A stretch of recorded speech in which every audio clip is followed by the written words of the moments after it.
Aïda, la fille aux deux âmes. La nuit où Aïda naquit, le ciel n'était pas paisible. La lune était noire, le vent hurlait comme une bête blessée. Les sages se regardèrent avec inquiétude.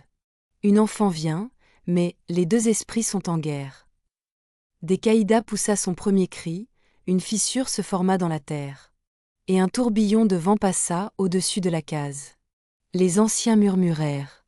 Elle est double, mais divisée. Si elle ne trouve pas l'équilibre, elle détruira ce qu'elle aime. Sa mère pleura. Son père refusa de la toucher. Les enfants l'évitaient. Les mères la surveillaient comme si elle était un mauvais sort. Quand elle riait, les calebasses vibraient. Quand elle pleurait, la poussière se levait. Le chef du village déclara. Cette fille est un danger. Si les deux forces en elle s'affrontent. Seul Malal, le fils du forgeron, lui parlait encore. Un soir, Aïda lui demanda. Pourquoi tu n'as pas peur de moi? Parce que même le vent obéit à celui qui ne tremble pas. Ces mots restèrent gravés dans son cœur. Une nuit de saison sèche, alors que le village dormait, Aïda eut une crise violente. Le vent en elle hurla. La terre en elle trembla.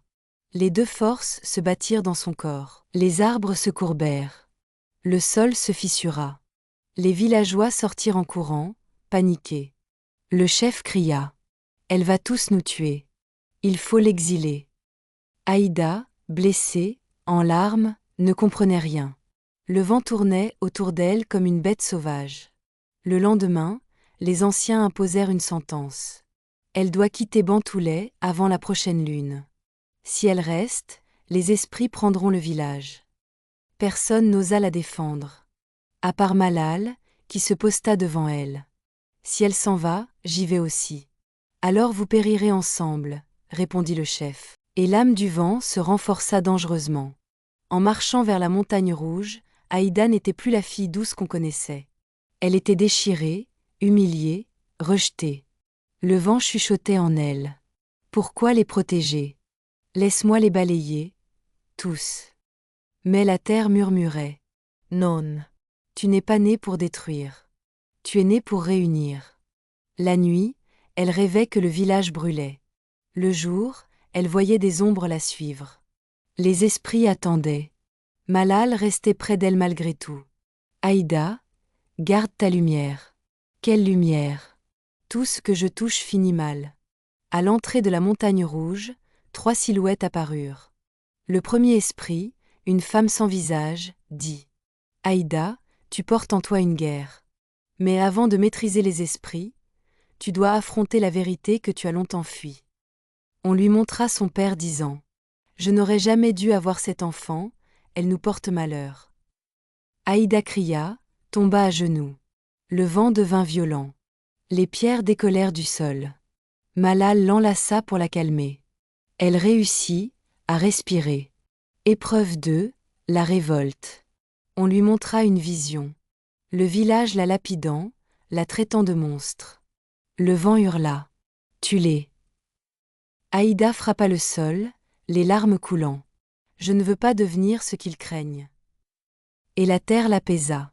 On lui montra Malal, mort. Elle hurla. Elle se mit à trembler.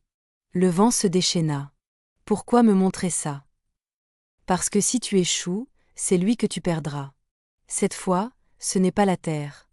Mais Aïda elle-même qui apaisa la tempête intérieure. Au sommet de la montagne, les deux esprits se matérialisèrent devant elle. Le vent, gigantesque, froid, impatient. La terre, solide, sombre, immobile. Ils dirent « Choices ». Si tu choisis l'un, l'autre s'éteindra, mais toi aussi. Tu ne peux pas vivre divisé. Aïda comprit. Pour survivre, elle devait fusionner les deux. Au risque de mourir dans le processus.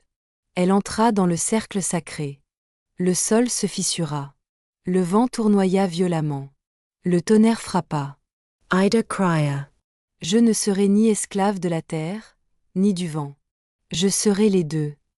La fusión con Menka. Son corps trembla. Le vent entra en elle comme une tempête.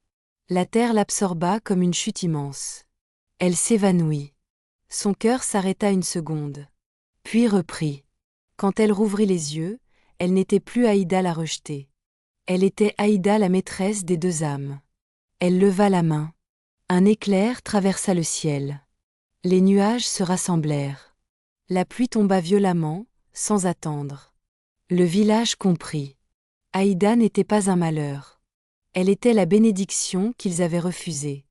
Le chef du village voulut s'excuser. Aïda le regarda dans les yeux. « Je ne suis pas revenu pour vous haïr.